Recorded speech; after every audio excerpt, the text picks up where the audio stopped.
In the shadow of the Cold War and fresh from the Vietnam conflict, the 1970s were transformative decades for the United States Army, especially its armored divisions.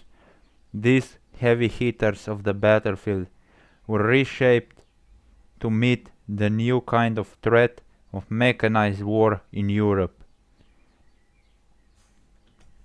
Welcome to the deep dive into the US Army's armored divisions during the 1970s. In this video we will explore how these units were structured, what equipment they carried, and the thinking behind their design, everything that made them the backbone of the America's Cold War strategy. To understand the United States Army's armored division in 1970s, we have to take a look at the doctrine driving their development, the AirLand Battle Doctrine. This concept began emerging in the late 1970s as a response to the threat possessed by massive, fast-moving Soviet forces in Europe. The US realized that simply defending the front lines wouldn't be enough.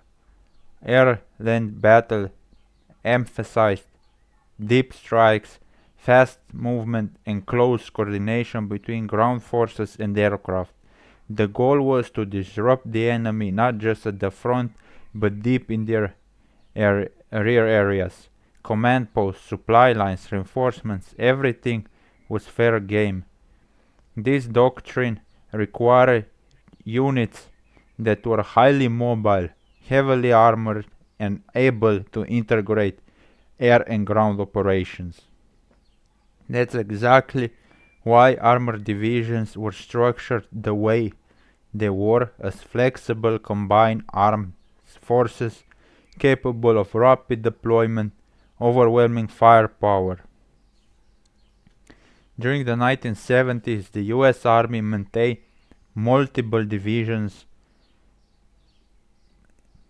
both active and National Guard. 1st Armored, 2nd Armored, 3rd Armored, 4th Armored Division that was deactivated in 1971, 5th Armored Division, National Guard, and 50th Armored Division, National Guard again. 1st Armored Division, for example, was relocated to West Germany in 1971 as part of NATO's forward defense strategy, replacing the 4th Armored.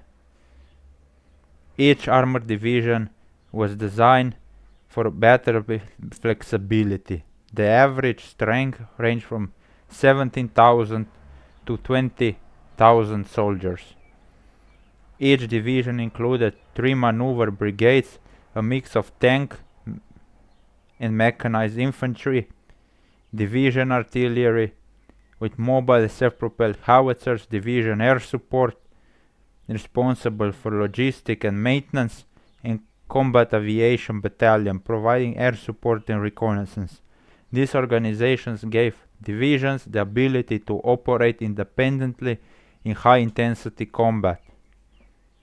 US Army divisions in the 1970s were packed with firepower. Here is the typical equipment breakdown: 300 to 348 M60 Patton main battle tanks, 400 M113 armored personnel carriers, 72 M109s self-propelled howitzers, 50 AH-1 Cobra attack helicopters, 38 UH-1 Huey utility helicopters, 54 OH-58 Kiowa scout helicopter.